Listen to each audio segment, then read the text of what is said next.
सभी को जय मसीह की स्वागत है हमारे चैनल में आप सभी मसीह भाई बहनों का। तो आज के मैं इस टॉपिक पर बात करने जा रहा हूँ मेरे मसीह भाई बहनें। बहुत से लोग हैं जो कि मनुष्यों को डरते हैं और मनुष्य को डर डर के अपने जीवन को बिताते हैं, ठीक है। लेकिन मैं बताना चाहता हूँ, अगर जो कोई व्यक्ति अगर मसीह यीशु पर अगर विश्वास करता है तो परमेश्वर हमें उनसे डरने का नहीं बोलते हैं, हमें उस परमेश्वर से डरना है जो हमें दिखता है, हमारे राहों को दिखता है, हम किस प्रकार चलते हैं। तो हमें उस परमेश्वर से डरना चाहिए, न कि मनुष्य से। हमें खुद बाइबल क्वेश्चन बताते हैं हमें किससे डरना चाहिए, वो कौन है, हमें किससे डरना चाहिए। आज मनुष्य एक हत्या के लिए वो डर छोड़ देता है कि उस रास्ते में जाएंगे तो वो बंदे मार देंगे हमको। लेकिन मैं बताना चाहता हूँ, हम जब से यीशु मसीह पर विश्वास करते हैं, हम किसी मनुष्य का परवाह नहीं करते हैं कि हमारे जीवन को नष्ट कर सकता है। मैं इतना जानता हूं कि परमेश्वर के जो जन है उसको पता है कि हमारे जो सिर के बाल हैं वो पूरे गिने हुए हैं, मनुष्य हमें कुछ भी नहीं कर सकता है। जैसे मैं आपको वचन में बताने जा रहा हूँ, जैसे कि आप लोग देखेंगे लूका की पुस्तक 12 अध्याय 4 से लेकर 7 आयत में परमेश्वर यहाँ पर क्या बताते हैं। इन चीज़ों पर हमें चिंतन करना है, हमें इसको जानना है, ठीक है। परमेश्वर का वचन हमें क्या कहता है उस पर हमें ध्यान लगाना है, ताकि तभी तो हम परमेश्वर को अनोखे बातों को समझ सकते हैं। इसलिए लिखा है, आप भी नोट कर लेना और आप बाइबल से आप पढ़ लेना, ठीक है, ताकि आपको भी पता क्लियर चल सके।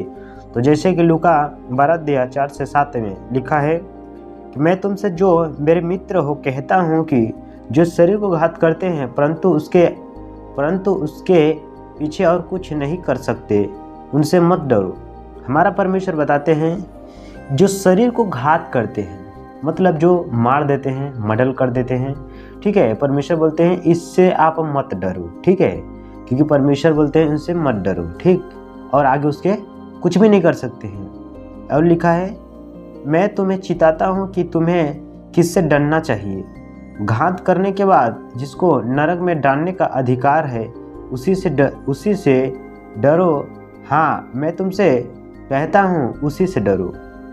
तो मेरे मसीह भाई बहनों, हमें उससे से डरना है, न कि हमें किसी मनुष्य से। हमें उस परमेश्वर से डरना है जो परमेश्वर ने हमें आज्ञा दिया है कि हम चोरी चपाटी न करें, एक दूसरे के विरुद्ध में झूठी गवाही न दे, ठीक है, और व्यभिचार न करें।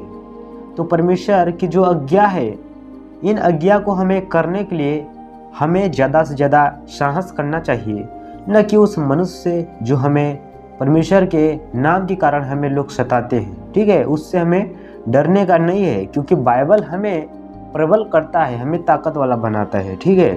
तो और लिखा है अगले आयत में, क्या 2 पैसे की 5 गौरैया नहीं बिकती तो भी परमेश्वर उनमें से एक को भी नहीं भूलता, ठीक है। परमेश्वर बताते हैं क्या 2 पैसे से 5 गौरैया नहीं बिकती तो भी परमेश्वर उसमें से एक को भी नहीं भूलता है। इसलिए परमेश्वर बताएं कि तुम्हारे अगले में लिखा है तुम्हारे सिर के सब बाल भी गिने हुए हैं, इसलिए डरो नहीं, तुम बहुत गौरव से बढ़कर हो। इसलिए मेरे मसीह भाई बहनों, हम उन गौरव से बढ़ के हैं जो परमेश्वर 2 पैसे से बिकते हैं 5, लेकिन परमेश्वर बोलते हैं फिर भी उनमें से एक भी भूमि पर नहीं गिरने पाती है। जो कि परमेश्वर हमें इस धरती पर बनाया है, तो इसलिए नहीं बनाया कि हमें लोग घात करके जो चाहें वो कर सकें। देखिए, परमेश्वर के लोगों का अधिकार है जीवन जीने का, ठीक है, जीवन को निर्वाह करने के लिए। ऐसा नहीं है कि लोग कोई विरोध करके हमें जान से मार सकता है। इसलिए हम जानते हैं कि परमेश्वर हमारा रखवाला है, वही हमारा चरवाहा है, वही हमें संभालता है, बचाता है, ठीक है।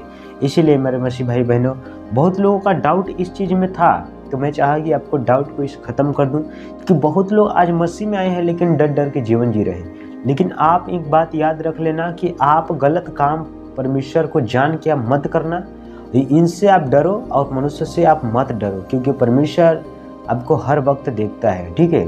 तो इसलिए मेरे मसीह भाई बहनों, मैं इस छोटा सा टॉपिक में इन चीज़ों को क्यों बताया, ताकि आप लोग जो डर रहे हैं आपको साहस हो सके।